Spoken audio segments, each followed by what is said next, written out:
All right. Hi, everybody. This is Sherry, and I'm here today with Ned.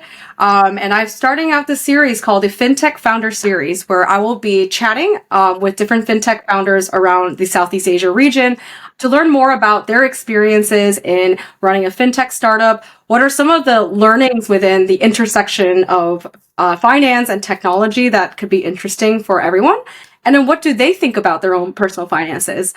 Just a quick introduction on myself. I'm Sherry. I'm the CEO and co-founder of Peak. We're building an AI-powered personal finance CFO as a service. And I'm joined today here with Ned, and I'm super excited to have this conversation. Hi, Thank, Ned. hey, Sherry. Well, it's good to be here. I love podcasts. And as you said, this is full circle. Like Yeah. a year and a half ago, 2 years ago, you were on my podcast for my startup that I had and don't have anymore. And I love the idea of podcasts. So thank you for having me on the show. It's cool. Yeah, absolutely. You know what actually gave me the idea was just a couple of weeks ago, we got caught up in person and it was just such a good conversation where I learned so much. And I was like, it'd be a shame if the rest of the world can hear about it, right? So that's like some of the best nuggets of information come from these conversations, right, between two people building. And it's funny because sometimes people say, oh, there's too many podcasts. But when you look around, if you ask all of your friends, how many are doing a podcast? Hardly any. Sure, there's millions of podcasts, but they're all original because your podcast is only your podcast, right? So I think I do think podcast is the future of media. I just think it is both video and audio. So yeah, let's do it. Happy. Let's do it. As two fintech founders, we could talk all day. That's the only problem, right? I know we're gonna just struggle to try to keep this under 45 minutes, which is kind of what I'm aiming for. So, yeah, I would love if Ned, if you just gave like a quick introduction about yourself. Absolutely. So I'm Ned. I live in Singapore. I'm 57 years old, and I've been in fintech almost 30 years, so quite a while. And I've been in sales, I don't know, since I needed money. So since I left my parents' home at 18 or 19, I started in sales. So and again, always been in Asia, selling, designing. But I'm not really a product guy. I know what people want to buy, so I help in designing product. But really spent 25 years in corporate finance, in corporate world, in finance, equity trading. And then Sherry, I don't know if everybody knows this part of my story. When I was like 48, so like 8 years ago, just before I started Bambu, I was having a bit of a career break and I met the Robinhood guys. And they were like, do you want to run Robinhood International? And we talked about it. And I remember thinking, this shows how egotistical I can be. I'm like, oh, what do these kids know? I'm going to do my own thing. So instead of joining Robinhood, the rocket ship, I built my own, and it took off, it didn't make it. So that's me in a nutshell. Somebody who sometimes takes the right decisions and sometimes takes the wrong one. Well, that's pretty crazy. How did you actually like meet the Robin Hood guys back then? They came to Singapore in 2015. A friend of mine had met them in California. They were coming to explore opening Asian markets. And I used to run E-Trade, if you remember E-Trade. Yeah. So I ran E-Trade. So my background is online equity trading. And they were looking for a guy. And it's funny, Sherry, the other day, I looked back through the emails. I'm like, did they offer me? Did I say no? Or did they not offer? I don't think I actually like really turned it down, but I didn't pursue. And anyway, it's too traumatic. Could have been anyway. They came to Singapore. Being a sales guy, I put myself front and center to meet them. I met Vlad. Yeah, that's in sales, you always put yourself in the right place to ask questions. You don't always give the right answers, but you always put yourself there. Yeah. Actually, you bring up a really interesting point where you're like, hey, I'm not a product guy, I'm a sales guy. My goal is to really sit down, ask questions, and understand the users. And to be honest, I think that's actually a really, really core part of product. So can you talk about how like having that background actually has helped in, building products, even though you don't call yourself a traditional product guy? When you're always the revenue guy, you get like, just launch it. So I think that helps with product because without crapping on product people like to build. So if it's finished, they have to stop building. So they just keep building, right? Whereas revenue people, we need revenue. So stop building so I can sell it. So I think being always the revenue guy means you have to think about product in time, get it out. So there's another Ned in Singapore called Ned Low. He helped build Sing Life. He works at Mission Plus now. And he was on my podcast and he told me a phrase I've never forgotten. He said, if you're not embarrassed by your product launch, you waited too long. And, that helps me. I'm like, it'll be fine. Just launch it. Let's go. Totally fine. And the product people are like, oh, but we haven't got this button or that button. I'm like, dude, right now we haven't got any revenue. I don't care about the buttons. I want revenue. So it does help me think in that, I can speak to tech people. I'm not a coder, but, my favorite joke is I can spell API. So I know enough tech to spell API. So I know more than business people. I know less than tech people. But I think my product skill set is, guys, we need to get this out. It needs to make money. We can't sit and overthink what it might be. Let's go. And of course, that doesn't mean what we produce always works, but that's how I think about product sharing. And I think it's really important because, you can sit in a room all day and build product, but Steve Jobs, he had this phrase, and I'm sure you probably know it, real artists ship. I love this phrase, right? Like if you want to build beautiful art, that's great, but you got to ship it at some point. So let's get it out. Yeah, no, for sure. I mean, if you think about the most prolific and the most famous artists, right? It wasn't like they woke up geniuses, right? I mean, think about Basquiat. Like, I think that guy, before, like, he passed away early on, before 30, like, he produced thousands of pieces of work, just produced tons, right? And so it's just reps sometimes. I mean, I think about even, our launch, I put in quotation marks, launch, right? A launch is anytime somebody besides someone on the team is using the product. That's what I think of launch. That's right? fair. You don't think it. It's not like this big press event, this like PR announcement on Tech in Asia. So we also try not to overthink it, Ned. We were just like looking at this. We're like, okay, is there like a single unit of value that we think a user might be able to derive from this over Microsoft Excel? And if the answer is even just like 70% yes, maybe, we just shipped it. We're like, all right, we're just going to build as we go. And of course, were there people that came in and they're like, this product is so early, I'm not really ready to use it yet? Of course, right? But actually, it was a lot of the feedback from the people that believed in the product, can see, how fast we were moving, that actually got us to get to the product we have today. So I see it as something you have to do together. Yeah. Just as before we got on the call, you said, "Oh, we've got V2. It's so much better than V1." And you're like, "I can't believe we had V1." Of course, Sherry. Soon you're going to be like, "Oh my God, we had V3. I can't believe we had V2." I know. It's never ending. I know. It's and sometimes like talking to users is nice because they sometimes remind you of like how far you've come, right? Because when I'm looking at the stuff I build, I often just see the gaping holes of like, oh, this is where I want it to be. This is the vision, but we're still working on these 3 tabs, right? But but for other people, right? Like that's not the context, and that's not the context from where they're coming from. They're coming from a place of, I have maybe just one problem that has been really annoying for me, and you're solving that problem, and that's great. I don't need to know about 3, 4, 5, 6 version yet, right? So and thinking on the product and sales, if you have the next thing coming, it's too easy for the buyer to go, "Oh, I'll wait for the next thing." Selling what you don't have, if we think about startups, and I did it at Bambu, and we'll get into Bambu at some point, but one of the things when I reflect, we kept telling people, "Oh, we have this cool new thing coming." And in enterprise sales, it's easy for the bank or the big enterprise to go, "Oh, okay, we'll wait for the next thing." Sell what you have. Yes. As tempting as the next thing is, because the next thing's always better. Let's face it. Nobody thinks, "I know, I'll build a worse feature." Nobody's building worse features. Everybody's building better. They may be worse, but they think they're better. So you tell clients, "Oh, I have a better feature coming." So what do? They wait. Yeah. Don't. Yeah. If you're a startup and you're listening, don't. Yeah. Tell them what you have. Even if you don't love what you have, it is what you have. Like, it is what you have. And believe in it and sell it.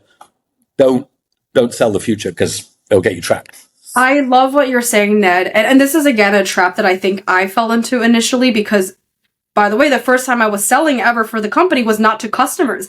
It was to venture capitalists, right? And you have to sell. You cannot sell where you're at today because they're not investing for where you're at. They're investing for that like 100x idea or the vision. And so when you talk about like your company, this is what we're going to be doing in 3 months, 6 months, 12 months, right? But for a customer, like, you're absolutely right. And one of the things that I used to do as a, maybe a bit of a shortfall in my own process was I would talk about, hey, we're going to ship this in a month to a customer, thinking that that would motivate them or excite them. But it wouldn't, it would either make them feel like, oh, like there's something missing today and, oh, I'm going to wait. Or they feel like, oh, yeah, I'm not getting the best version right now. So instead, we basically talk about what we have. Here are here are the brokerages we have today. Here's how these things work.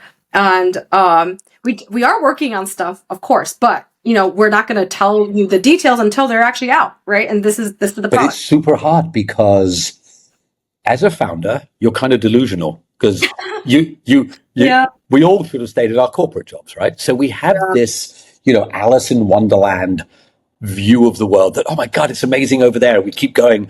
Yeah. Your brains are wired to do the next thing. But if you've got to, in the real world, when you're selling your real product to real clients, you've got to step away from that edge.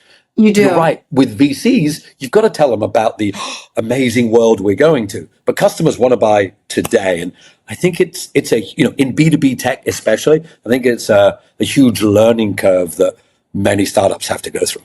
Absolutely.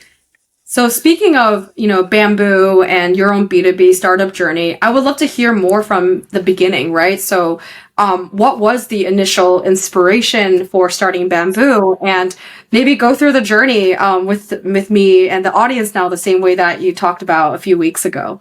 Sure, no, happy to. And before I do that, I'll give you a thing that struck me, and I hope this helps for some founders, and then I'll tell you the story.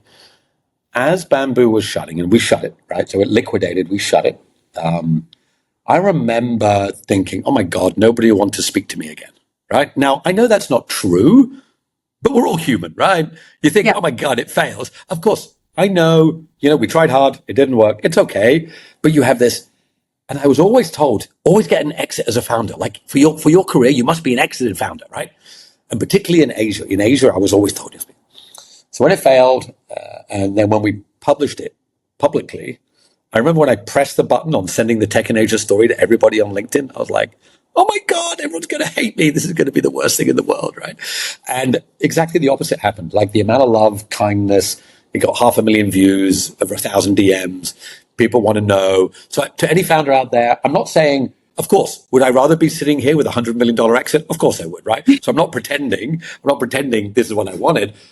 But people aren't unkind. It is okay. You try, of course, unless you did something wrong, like, I don't know. Deserve it, but yeah. Yeah. If you literally ran off with the money, then you deserve all the crap you get. But if you tried hard and it didn't work, it's okay. So just to say that on the other side of it. And that's why I'm happy to share, because I remember thinking, oh my God, no one's going to want to talk to me. People have been so kind. So I think it's important that I give back too and just tell the story. So that's because, quite a few people said to me, oh, wow, you're so brave sharing. And I built Bamboo in the limelight. I didn't build it in the quiet, dark corner. And if you live in the limelight, you have to die in the limelight. That's my view. So just the context when people ask me, why are you sharing? I'm like, just this. So 48 years old, lived in Asia all my life, had very good, lucky corporate career, been a C-level guy since 38. Had done fine, all good.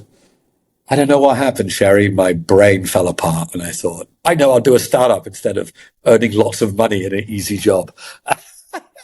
I think, Sherry, I saw a lot of, and please don't take this the wrong way, but the young kids, the 20-year-olds building fintechs. And I'm like, how hard can it be? And I found out it was really hard.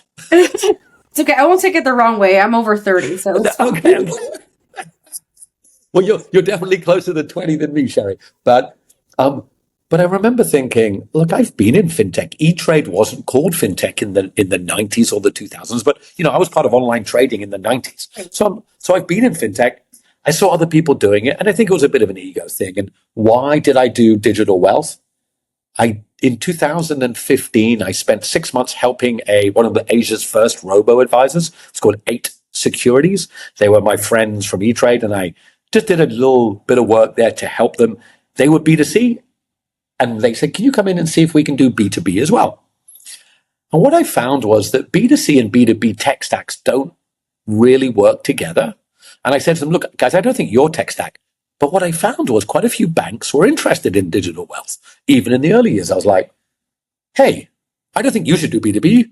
And they agreed. And I was like, you okay if I do mine? They're like, yeah, go for your life. So, Sherry, it wasn't this, oh my God, I've got to fix wealth. And just for context for people who are listening who don't know Bambu, it was a B2B robo-advisory. We designed and built robo-advisory for financial institutions. We built the tech, designed, built, deployed. So depends where you're listening. Think of Betterment, Wealthfront, Stashaway, Nutmeg. We designed and built products like that for financial institutions.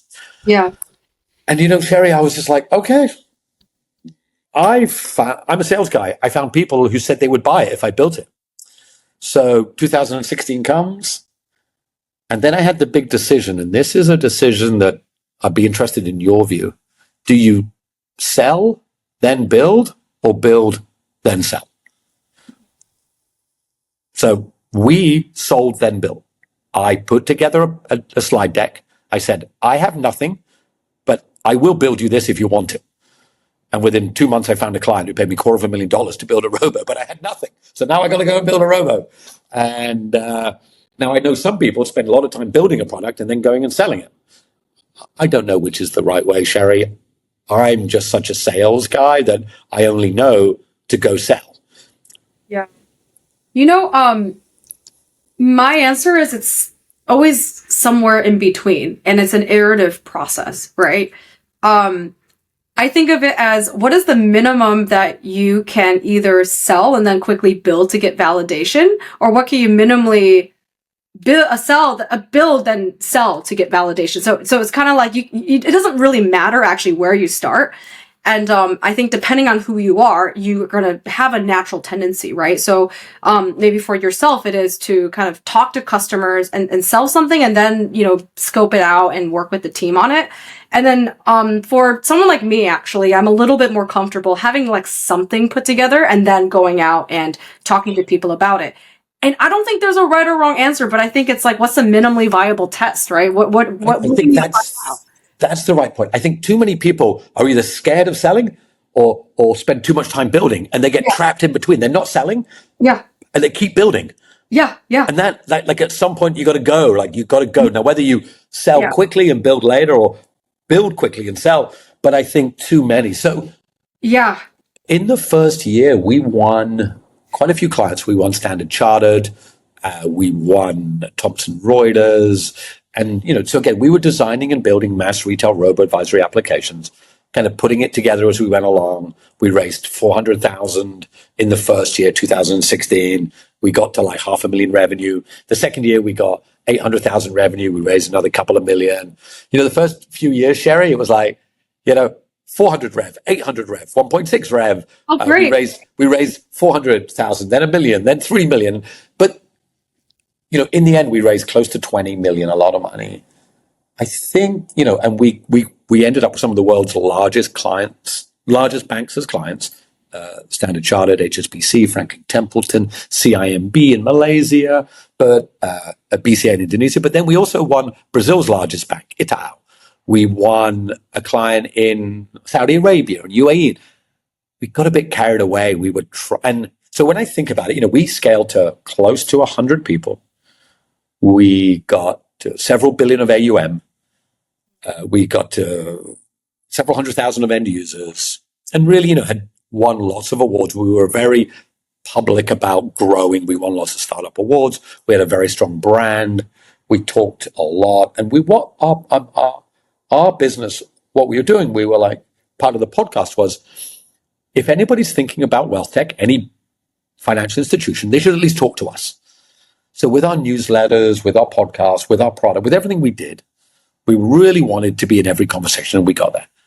So what happened? Two key things. We ended up hiring too many people. And why? We got trapped between being a product company and a services company. So what do I mean by that? We built a suite of APIs to do robo-advisory, financial planning, onboarding, transactional into broker custodian. So we designed and built the whole stack. But for each client, we customized a lot, too much, and it wasn't repeatable customization. And we would charge, our business model was to charge for the custom integration, and then get recurring fees on the number of users and the AUM. But these bank integrations are long, heavy. The time goes on. We did them as a fixed bid. If people know what a fixed bid means, it's you say a price and you have to deliver it all. And we ended up really more as a kind of services company with a product back end than a pure product led company. And that was the problem. I think we were victim of our own kind of sales success. We signed like almost 30 banks over our whole time. I use the word banks to mean asset managers, financial institutions. Yeah. But we kept hiring more people to do the integrations.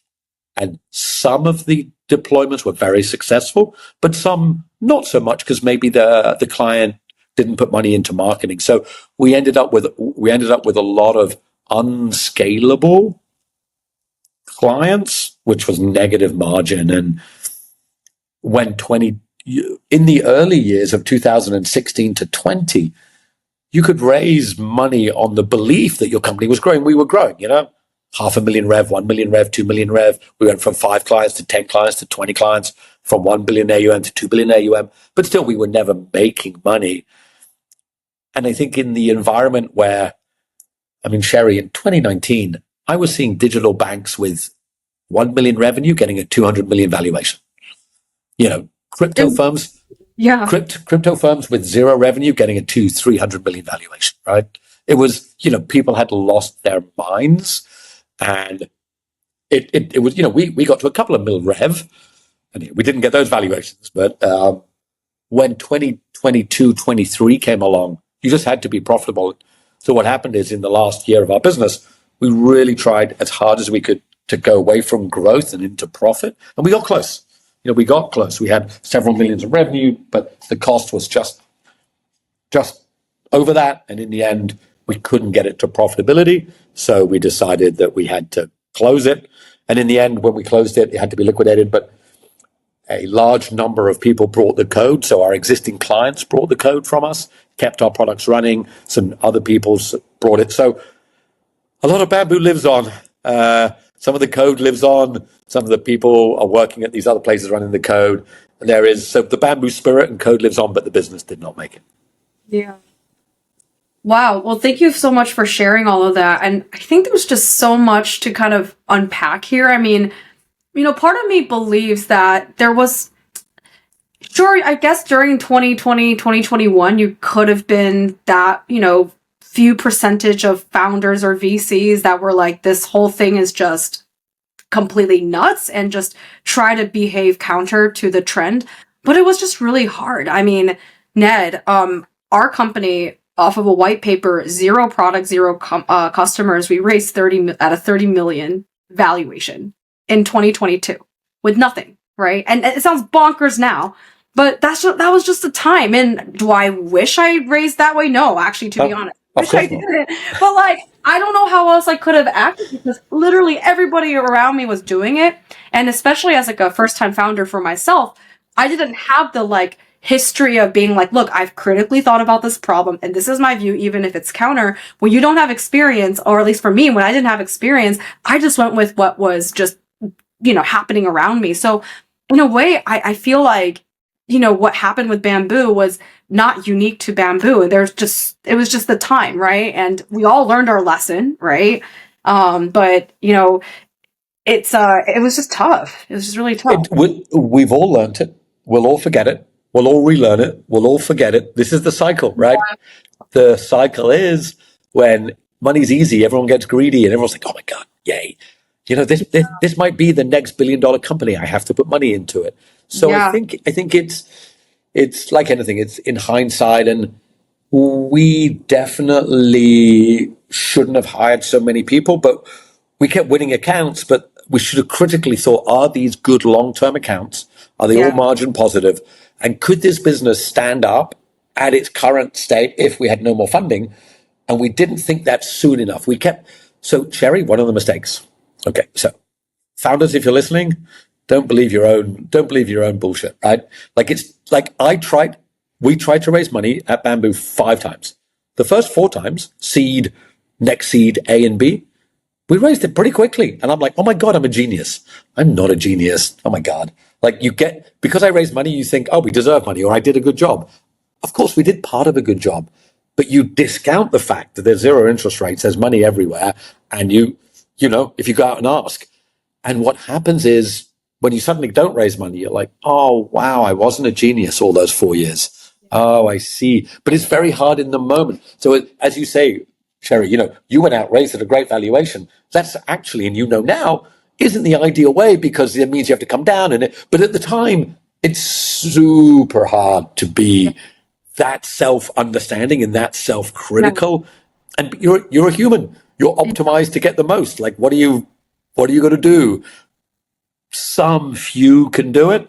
But yeah, if you're a founder and right now is the best time to raise money, not the easiest, but the best, because your investors will be more realistic. The valuation, if you wanted to start a 10-year journey and you could raise money today, today's the time to do it. Yeah. I think you're really right on this point, Ned, because I think even just a year or so ago, it was like a lot of fear and conservatism in the market when it came to deploying. So even if you had a great idea, and many people did have great ideas that just didn't see the light of day because they just happened to run out of money at the wrong point in time, right? And again, had they been able to start their companies later and raise in this climate, it might be different, right? Because now you have people who are like fear, greed is a scale, right? And so people are a little bit like more, towards the middle now than like completely in fear, right? And so, yeah, I think that's right. And sometimes it is hard. Like, you're a poker player, right? So I always tell people this. I think a lot about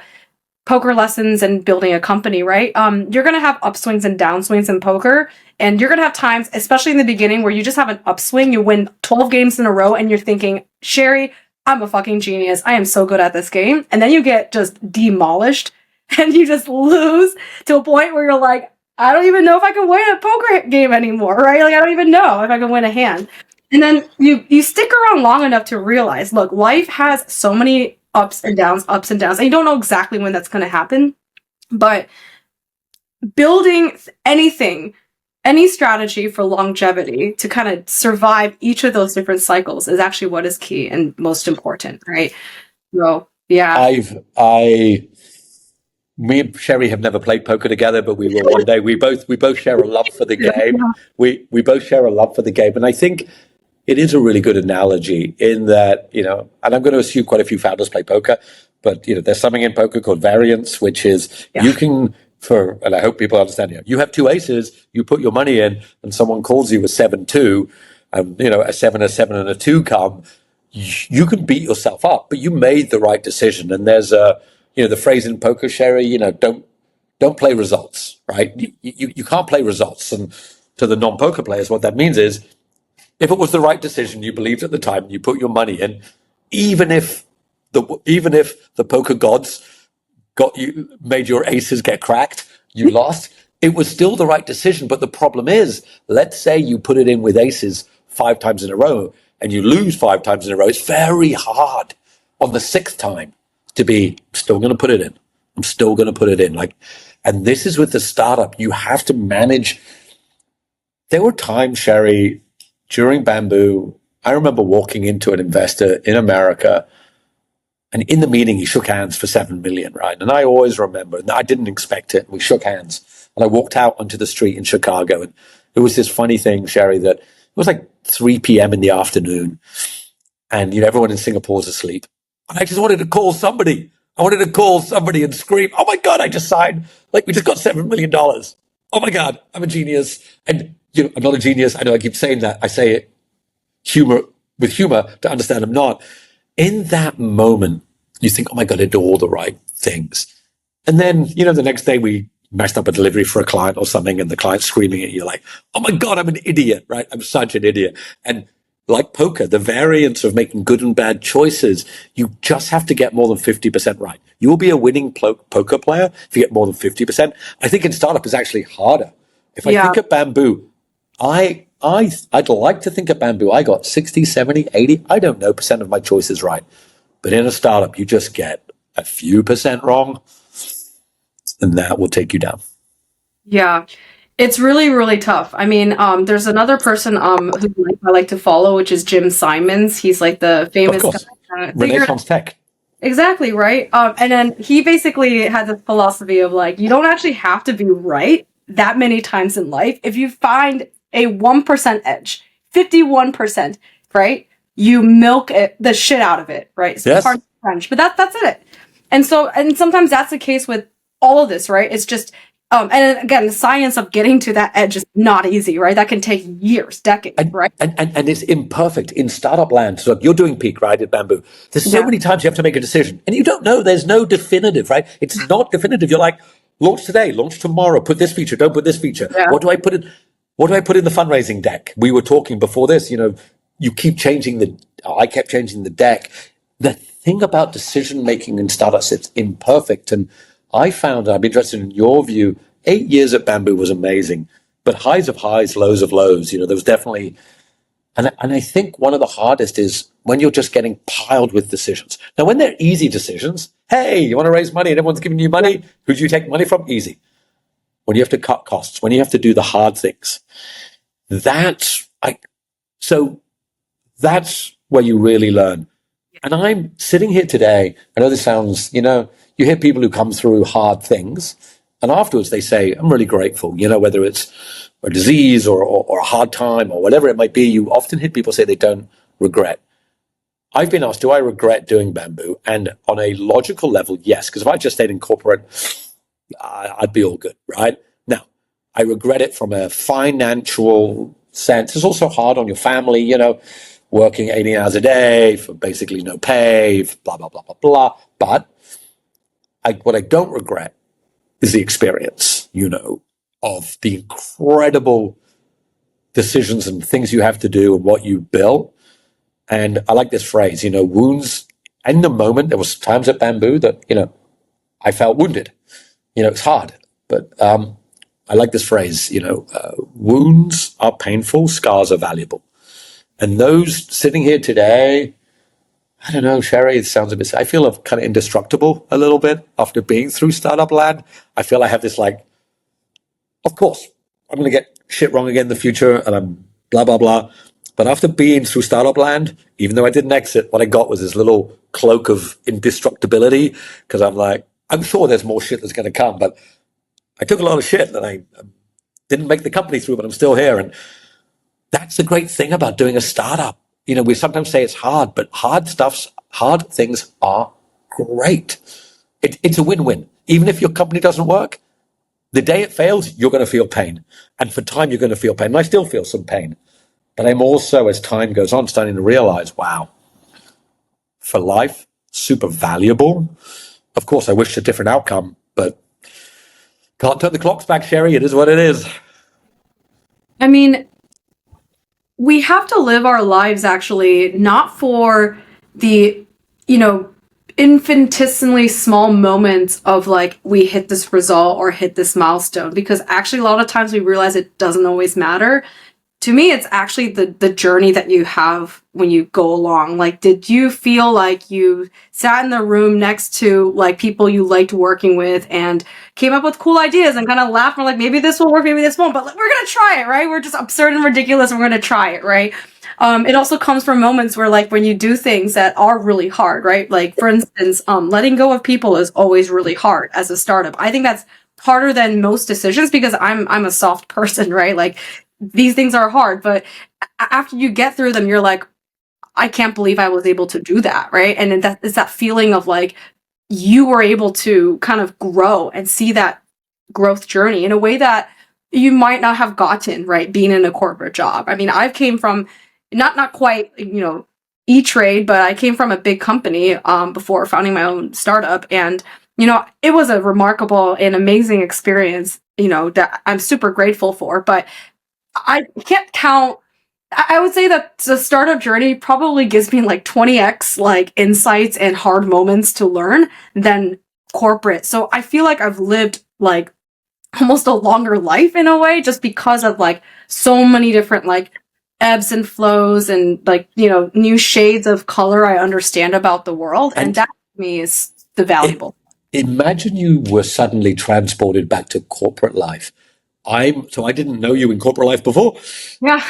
but I just think you'd be 10x what you were because you'll be like, hold on, you mean I get to turn up 9 till 5 and I get paid and I don't have to make all these crazy decisions? Like somebody said to me the other day, could you go back to corporate, Ned? I'm like, oh my God, corporate would be like a holiday compared to running a startup. I mean, I'd be such a killer. It'd be ridiculous, right? Because you know, and so you're right. I think whether your startup makes it or not, and this is the thing in Asia. You grew up in America. I grew up in the UK. I lived in Asia for a lot of my career. 30 years ago, when I moved to Asia, nobody was doing startups because the fear of failure was sky high and the loss of face was sky high. And you have to just take a normal job, doctor, dentist, lawyer, all the cliches, right? Today, we're starting to see that obviously in America, failure's always been very much accepted. Yeah, I mean, if you think about it, everyone who came to the U.S., like, they weren't successful necessarily in their home countries. It's like we're a country of failures that, pick themselves up. No, it's true, right? I mean, whether it was their fault or not, right? But it's true. Like, you came to the U.S. because you didn't like what was going on back home, right? Like, and so I've never thought of it like that, and it's true. And so maybe that's why America accepts it. But in other countries, particularly in Asia, people. Singapore's come a long way.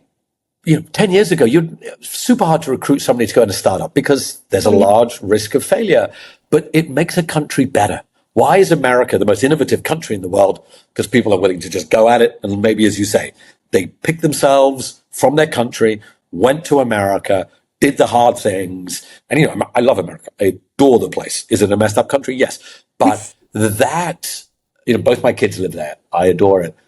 But I think we're starting to see in Asia more and more, Singapore, I love it, but it's quite a risk averse country. So naturally, it's not cut out to do startups, but we're seeing it. We are seeing that startup founders in Indonesia and Vietnam are building great companies and they're willing to take failure. And that's why I think it's like this podcast. You got to talk about it openly. It's okay. Like it sucks. As I said, I'd rather be sitting here with 100 million in everybody's pockets, but it didn't happen. So you have to learn. Yeah, absolutely. And so, yeah, and I think that, like, again, as you said, it's come a long way, right? A decade ago, if you were like, "Hey, I'm doing a startup," someone's like, "So, like, you're doing a hobby full time and paid, right?"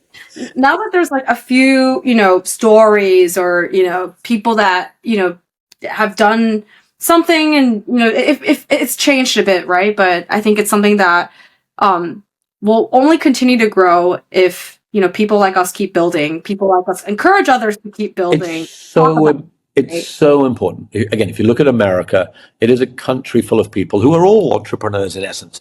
All of the people who came to America, have built, something. And I think it's great. Do we have, and I think one of the challenges today, so when I look at Bambu, again, we got a lot of people. We had a lot of amazing people. We're always biased. You love the people at Peak. I love the people at Bambu because they're in your. You built this culture, this family, and I think it's the more we do that.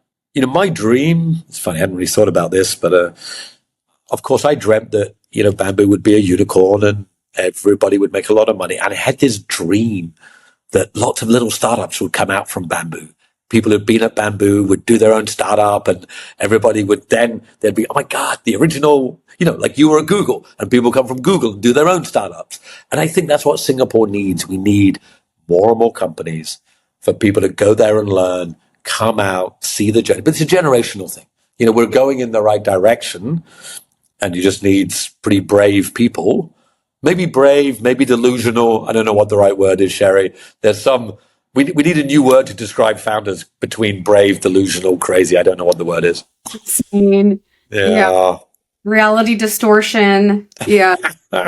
Edge of like what is just absolutely crazy and what just might be possible. Right? But it does. But I also think it's really important to say, everyone says, it's super hard to be a founder. It is, but there's nothing better. Yes, the corporate life would have made more logical sense. You're building a financial wellness app or an app that helps people with their finance. I doubt in the middle of the app it pops up and says, quit your job, do a startup, right? It just doesn't do that. I mean, doesn't matter which way you do the math. And by the way, I did do the math for myself when I left.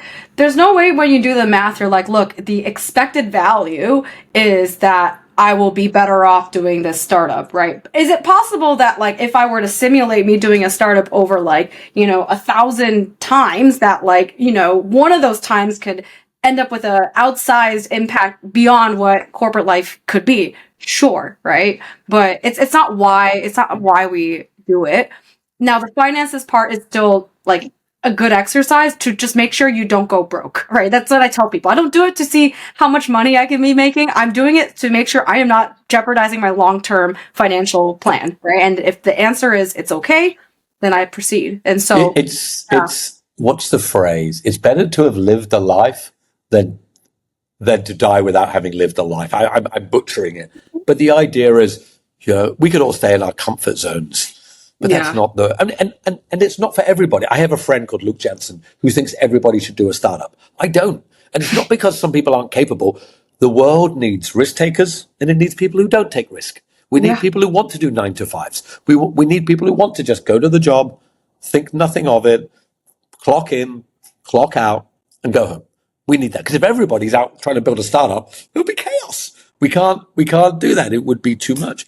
But we do need some people to do it. And I think it is important, to learn and listen. And I think probably, Sherry, I wish I had listened more to founders because I kept reading in Crunchbase or Tech in Asia of the people who had raised 100 million and sold for 1 billion. Right? I just didn't read enough about the people who hadn't done it. And I think there's a huge amount to learn.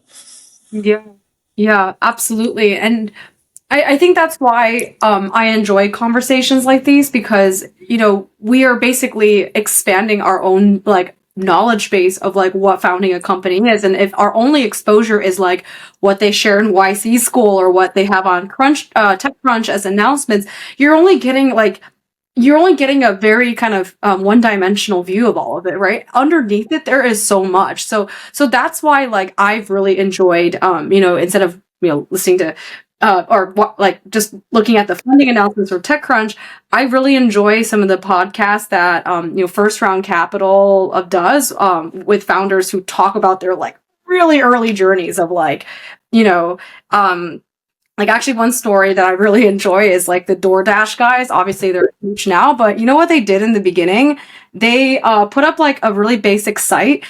Was just trying to see if anyone would order from it. Somebody I think ordered Thai food in the Bay Area and they fulfilled the delivery themselves. Nice. They're like, "Oh, Nice. we have a customer. Let's figure out how we can do it." If like that was it. It was like a bunch of dudes just being like, But "Let's." it's always it is always that, and that's the amazing bit, right? You look back on that. That is the amazing part of it, that can happen. And I remember honestly, Sherry. So in the early days of Bambu, I went to my first conference, and just stupid stories.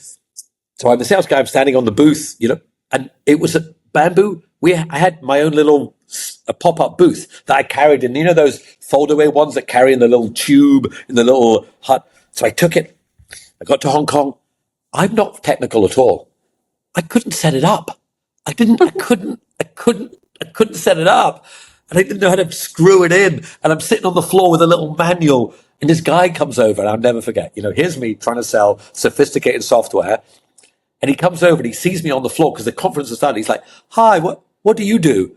And I remember looking up at him when I'm sat on the floor trying to screw together a little booth. I'm like, "Yes, I build sophisticated digital wealth software." He was like, "And you can't build a booth?" I'm like, "Yeah, that's pretty much it." And I'm like, "Oh my God." But I don't think, whether it's, from all the companies that succeed, from Apple's and Microsoft's and McDonald's and whatever. I actually love that McDonald's movie, The Founder, when the guy was walking around selling, food processors, food mixers. There is that story, they are the most amazing steps. And it's so hard in those moments to think what it could be. No, nobody starts a company knowing it's going to be huge. We think that they do, but we don't know whether it's from DoorDash to Square to Robinhood to all of these companies. They all started from that.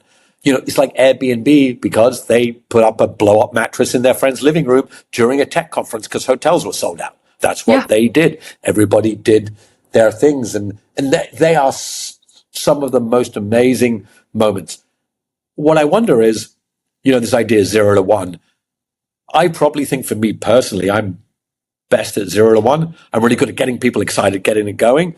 The full on delivery stage, and clearly, Bambu, we struggled with delivery sometimes. We maybe, we did some of it really well, but not all of it. And I really think, try to think critically of yourself as a founder. What are you good at? Make sure you do, as a founder, you'll do everything, but try to think critically where you are. Because I think in the moment, it's so easy just to run around and try to do everything. We had a description for how we ran Bambu, which is probably why it didn't work. It was called Beautiful Chaos. And it was probably quite true. It was our COO that said it, Hadger, and we had a huge amount of energy, but it wasn't always, and it was a beautiful feeling, but it was maybe a little chaotic. So every so often try to think, is everything I'm doing? And say no. We ended up building too many things. Say no a lot. If you're a founder, say no a lot. Say it with a smile, say it with kindness, but say no a lot, because it's the yes to the new feature, the new product, the new SKU, the new everything that takes you down the dangerous path. Yeah. It's really interesting because I think there's this theme of like, you don't realize how little, like, how many things you have to get right, and the number is actually really small, right? What's your skill set? What are you good at as a founder? What is that edge you have as a company? What's that thing that your product should be focusing on? What's that wow moment, right? And I have this tendency as well. Like love imagining the possibilities of everything, right? I can see how everything can work. I mean, that's why I'm a founder. I'm an optimist. But then just being able to have that like second voice, right? That meta voice, whatever you want to call it, where you kind of check yourself to. And if you don't have it, by the way, it's good to have a co-founder or advisors or people you talk to who like check you on it, because it's not always easy within yourself, right? And it's important sometimes that person, that they have to be kind of, what's the right word? Tough, harsh, Yeah, real. Yeah. With love, they can do it with love. Yeah. But so I have one of my dearest friends. He wasn't part of Bambu. One of my dearest friends. He said to me one time, he's like, this is like with a year before it closed. He said, "Look, Ned, I love you, man, but this business is not scaling. Like, it's not going to work." And it's super hard to admit to yourself that. And he's one of my best friends, and he was right. Like, he didn't say it from a bad place. He said, you either need to fundamentally change it or shut it. But what you're doing now, and we had several billion of AUM. We had big clients. We had a lot of good things, but we just hadn't built it in the right scalable way. And so find a friend or have somebody that can be, not just telling you, "Yay, you're great." That's too easy, right? Yeah. Particularly for me as a sales guy, I would run around, find deals, bring them in. Everybody like, "Good job." But really, some of the clients I brought were great, but some were adding to the chaos. But I was so excited to sell deals. So I think as you build your startup, find somebody who can tell you whether you're on the right path. Because when you're on your own path, it's very difficult to look around. Oh, yeah. Ned, this has been such an awesome conversation. I just have one last question, just to wrap it up. But I would love to know, like, what are you up to now? And you can answer this in any way, like, things that you're exploring, ideas that you're curious about, maybe new projects you're working on. But like, what's happening right now? I appreciate you asking. So we are 6 months-ish after Bambu officially shut. The first few months, as mentioned, quite a few of our clients brought the code, and we were doing some trying to wrap it up as best we could. Still ongoing to a degree. And then, I made a promise to myself and my wife that I would not do another startup, because it's a journey. Like it's a bit, it's a lot for the people around you as well. But also at 57, I can get another corporate job, because even though I'm 57, as people know, I run a long way. When someone says you're too old, I'm like, yeah, I can run 100 miles. It's okay. I got it. So, but I don't know if corporates want a startup crazy dude in their place, right? Because maybe I'm a little much. So, and on the other side, 8 years at a startup where you barely get paid and don't exit isn't a great financial situation. So you got to earn some money. So a combination of all of those. and the thing I love doing, which is sales. I'm doing sales consulting. I'm helping startups generate leads by building them a sales process. My little idea of a business, it's not a business yet, but the little idea is called the sales movement. What do? We generate leads for startups using content. I find so many B2B companies don't have a CRM. They're not using LinkedIn properly, and they don't have content like a newsletter. I've watched you, Sherry, really build on LinkedIn. I think it's been super impressive what you've done. You know, you're in the only 1% of people who post on LinkedIn. You know, only 1% of people post. In a billion people on LinkedIn, 1% post. And That's insane. I have found a little world in which people of my generation, 45 and above, are not using posting on LinkedIn, because we didn't grow up posting, are not writing newsletters, are not doing podcasts, don't have a proper CRM, are not selling the new way. Sales is two things, generating leads and then closing leads. So I found a business helping old people to understand the new world of content, LinkedIn, CRM. It's called the Sales Movement. I have quite a lot of clients already, and I really adore it. And, is it a startup? Well, it's a services business. I get paid retainers. It's cash. And my wife's like, so is this a startup? I'm like, no. It's not a startup. It's like a services business. Yeah. But it's still a business. But it's funny because I used to look down on services business. I'm like, oh, you have to be product. And now I'm like, cash up front services, like it's profitable day one. Oh my God, this is the greatest thing in the world. I completely agree with you, right? I think only two questions matter. Number one, are you helping serve a customer in a way that makes the world a better place for them? And number two, are you making money from making their life better? And that's it. If it's a product, great. If it's a service, great. That doesn't matter, right? I know. Happy customers. But if you raise money, we didn't talk about this, maybe we do it another time. If you raise money from VCs as a product company, you've got to stick in product, right? Because they don't want you to do services because the multiples on services. Well, look, Sherry, I appreciate it talking. Super impressed. As you know, I'd love to see Pete do well, not just because we've got to know each other. You also work with one of my dearest friends, Yim Yatmin, a startup founder who I have the utmost respect. I mean, I met that dude 12 years ago. I was his first investor.